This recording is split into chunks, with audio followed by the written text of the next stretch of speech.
حضرت آدم علیہ السلام جنت میں رہ رہے ہیں، اکیلے پھر رہے ہیں، بابا جی کا دل نہیں لگ رہا ہے۔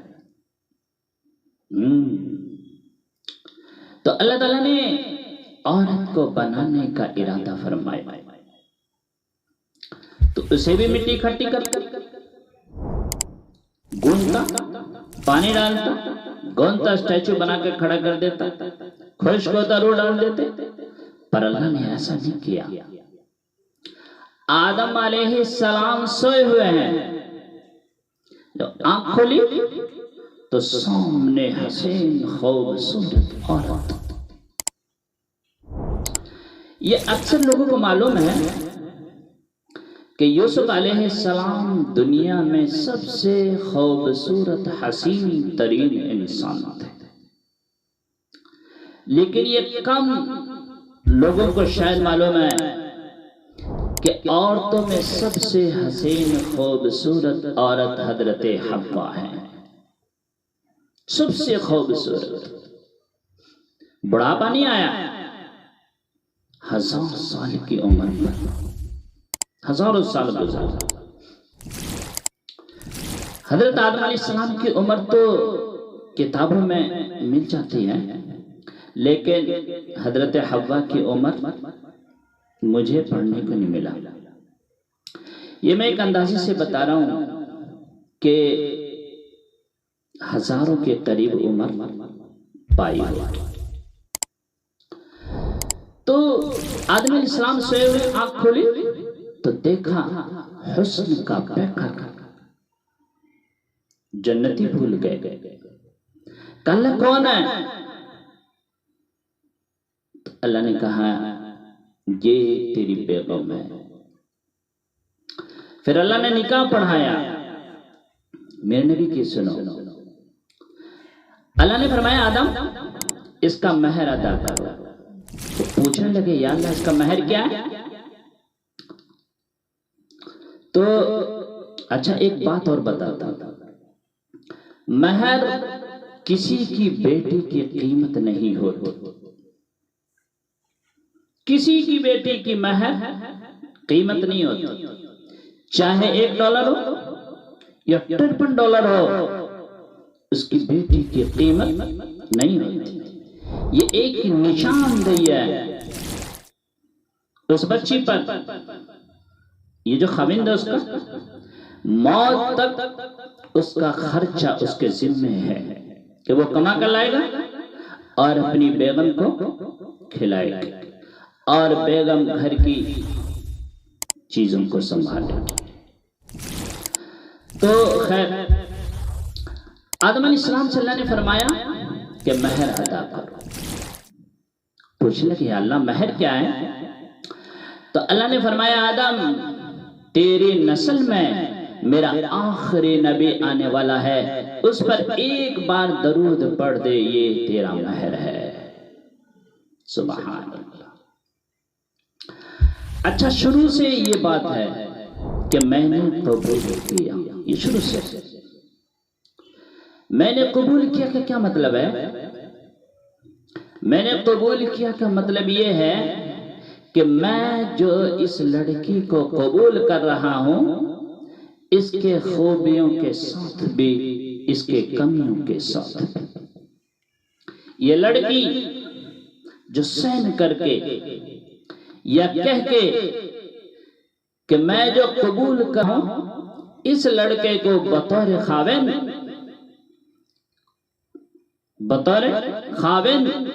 اس کے خوبیوں کے ساتھ بھی اس کے کمیوں کے ساتھ بھی،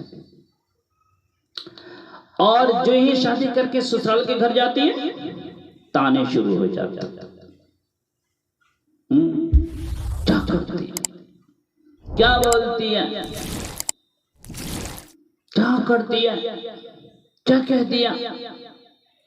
یہ سب سے بڑا اور یہ سب سے بڑا ہمارے ماحول کا نیگیٹو کردار ہے سسرال کا، سب سے بڑا۔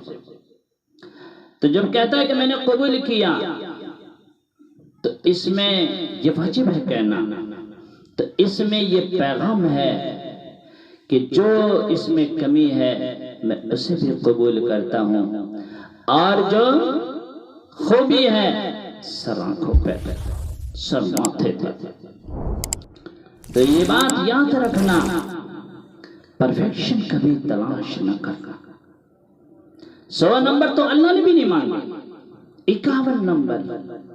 اگر آپ کے 50 گناہ ہیں اور 51 نیکیاں، تو ایک نیکی آپ کو جنت میں لے کے چل جائے گی۔ تو آپ بیوی کے اندر پرفیکشن دیکھنا چاہتے ہیں، بیوی آپ کے اندر، اولاد ماں باپ کے اندر، ماں باپ اولاد کے اندر، بھائی بہن کے اندر، بہن بھائی کے اندر، جہاں یہ نظریہ ہوگا وہاں لڑائی ہوگی۔ تو جب کہتا ہے کہ میں نے قبول کیا، یہ کہنا واجب اور ضروری ہے۔ میں آپ کو ایک واقعہ سناتا ہوں۔ ہمارے ایک دوست ہیں، وہ ڈرائیور ہیں بس کا۔ تو اس نے ایک لڑکا اپنے گاؤں سے لے کے آیا اور اس کو اپنے بس پر جاب میں رکھ لیا۔ اچھا، اس کا کام ہوتا ہے گاڑی وغیرہ کی صفائی کرنا، پوچھا وغیرہ لگانا، صفائی ستھرائی کرنا، اور چائے ناشتہ پانی وغیرہ یہ سب دینا۔ اور اگر زیادہ رش ہو تو گاڑی کو ڈائریکشن دینا کہ استاد جی ادھر کاٹو، ادھر موڑ دو، ادھر آن دو، ادھر جان دو۔ یہ اس کا محاورہ بن جاتا۔ تو جب اس کا نکاح ہوا تو مولانا صاحب نے کہا عبد الرحمن، یہ میں آپ کو فرضی نام لے رہا ہوں، نام کچھ اور ہے مجھے یاد نہیں ہے۔ تو مولانا صاحب نے کہا عبد الرحمن، زینب بنت اسلم کو تیرے نکاح میں 500 مہر عوض تو نے قبول کیا؟ تو وہ تھوڑی دیر سوچنے لگا، اس کے بعد کہا آن دیو۔ اس کی تو ساری زندگی بسوں میں آندیوں میں گزری ہے، چاندیوں میں گزری ہے۔ تو اس کا بھائی بیٹھا تھا بغل میں، اس نے یوں کوہنی ماری۔ تو تھوڑی دیر کے بعد پھر کہنے لگا جان دیو۔ تو مولانا صاحب کہنے لگے آن دیو جان دیو سے کام نہیں چلے گا، یہ تمہیں کہنا پڑے گا کہ میں نے قبول کیا ہے۔ میں آپ کو ایک اور واقعہ سناتا ہوں، بڑی سچی واقعہ۔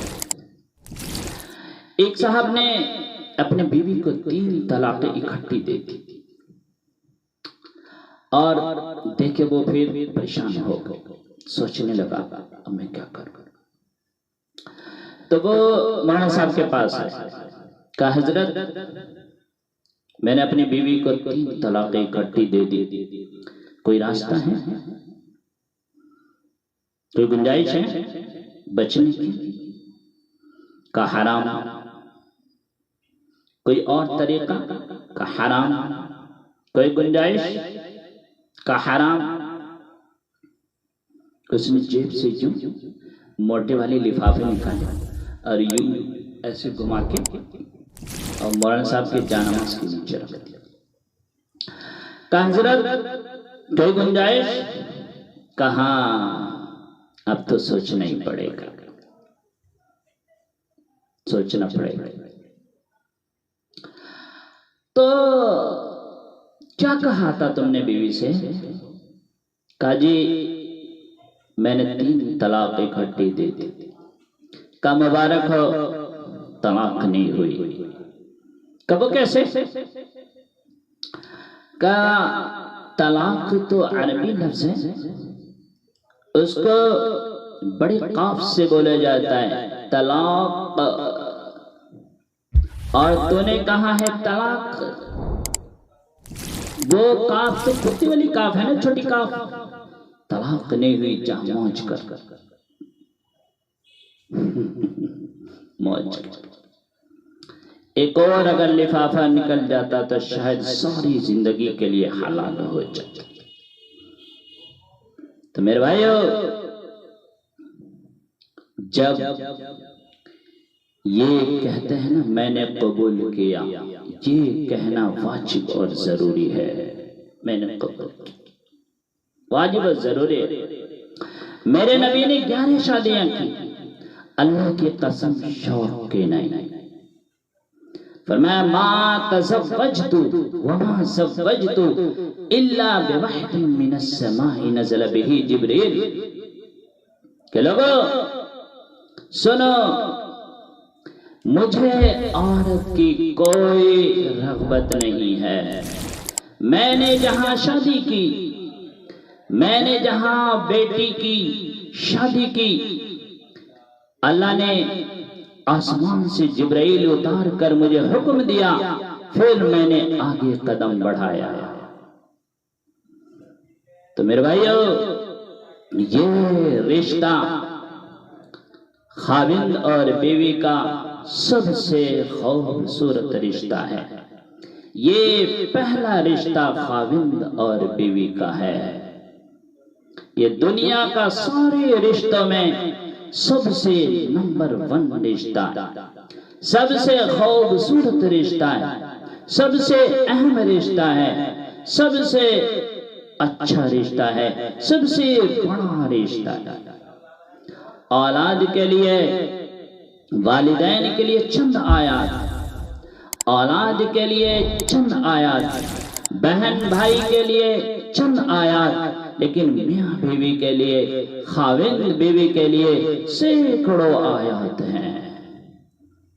تو میرے بھائیو، اگر اپنے گھر کو خوبصورت دیکھنا چاہتے ہو، اگر اپنے گھر کو کامیاب دیکھنا چاہتے ہو، اگر اپنے گھر کو خوشی کا خوبصورت چمن دیکھنا چاہتے ہو، تو اللہ کی قسم ڈگری سے نہیں، اخلاق سے ہوگا، محبت سے ہوگا، محبت سے ہوگا. میرے نبی نے صحابہ سے پوچھا، بتاؤ سب سے اسلام کا سب سے خوبصورت اور مضبوط عمل کیا ہے؟ صحابہ نے کہا یا رسول اللہ نماز. آپ نے فرمایا نہیں. جہاد؟ آپ نے فرمایا نہیں. روزہ؟ آپ نے فرمایا نہیں. حج؟ آپ نے فرمایا نہیں. تو پھر کیا ہے یا رسول اللہ؟ تو سب سنو، جتنی ہم مستورات بیٹھی، بچے بچیاں، بہن بھائیوں، سب سنو. میرے نبی نے کیا کہا؟ آپ نے فرمایا کہ سب سے خوبصورت اسلام کا سب سے خوبصورت اور مضبوط عمل، سب سے بڑا عمل یہ ہے کہ اللہ کے لیے محبت کرنا، ایک دوسروں سے پیار کرنا. اگر آپ اپنے گھر میں حسن دیکھنا چاہتے ہو تو ایک دوسرے سے محبت کرو، ایک دوسرے سے پیار کرو. محبت کرنے کے لیے بہت ساری چیزوں کی ضرورت نہیں، صرف 4 چیزیں ہیں. 2 چیزیں میں بتاتا ہوں آپ کو. بیوی کے اندر خوبی ہی بتاؤ، کمی نہ بتاؤ. خاوند کے اندر خوبی بتاؤ، کمی نہ بتاؤ. یہ پہلی چیز.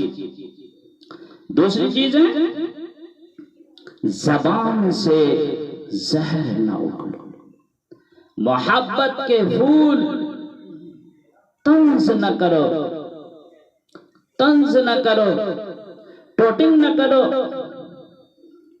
اللہ کی قسم، زندگی شکلوں سے آباد نہیں ہوتی، زندگی اخلاق سے آباد ہوتی ہے. اگر آپ کے اخلاق صحیح ہیں تو زندگی آباد ہے، اگر آپ کے اخلاق صحیح نہیں ہے تو پھر زندگی برباد ہے. اخلاق سب سے بڑی دولت ہے. اگر اخلاق صحیح ہے تو زندگی آباد ہے، اخلاق صحیح نہیں ہے تو زندگی برباد ہے. تو نکاح کا کیا مطلب ہے؟ نکاح کا مطلب ہے کہ بارش کا زمین میں جذب ہو جانا، بارش کا زمین میں جذب ہو کر یکجان ہو جانا، یعنی دو زندگیوں کا محبت میں جذب ہو کر یکجان ہو جانے کو نکاح کہتے ہیں۔ نکاح کا دوسرا مطلب کیا ہے؟ نکاح کا دوسرا مطلب ہے اعتماد کرنا، بھروسہ کرنا، یعنی خاوند بیوی پر اعتماد کرے، بھروسہ کرے، اور بیوی خاوند پر اعتماد کرے، بھروسہ کرے۔ یہ نہ ہو کہ چپکے سے یوں بھول لیے اور چیک کرنے لگتا یہ کال کہاں سے آیا، کس نے کیا، کون ہے کرنے والا؟ نہیں، اعتماد کرو، بھروسہ کرو، عزت دو۔ تیسرا مطلب ہے کہ درخت کا چھاؤں بنا لینا، یعنی خاوند اور بیوی کا محبت میں ایسے چھاؤں بنا لینا کہ نیچے سے جو اولاد کا تسلسل ہو وہ خوبصورتی کے ساتھ ہو، اسے نکاح کہتے ہیں۔ میرے بھائیو، جو میں بتا رہا ہوں یہ اپنے نبی کی زندگی بتا رہا ہوں۔ میرے نبی نے کیا شادیاں کی؟ صرف ہمیں زندگی سکھانے کے لیے کی کہ گھر کی زندگی کیسے ہوتی ہے، اولاد کو کیسے پالا جاتا ہے۔ اس لیے میرے بھائیو، اللہ ہم سب کو نیک عمل کرنے کی توفیق عطا فرمائے، اور نبی پاک صلی اللہ علیہ وسلم کی سیرت کے مطابق زندگی گزارنے کی توفیق عطا فرمائے، ہر بری چیز سے ہم سب کی حفاظت فرمائے، آمین۔ وآخر دعوانا ان الحمد للہ رب العالمین۔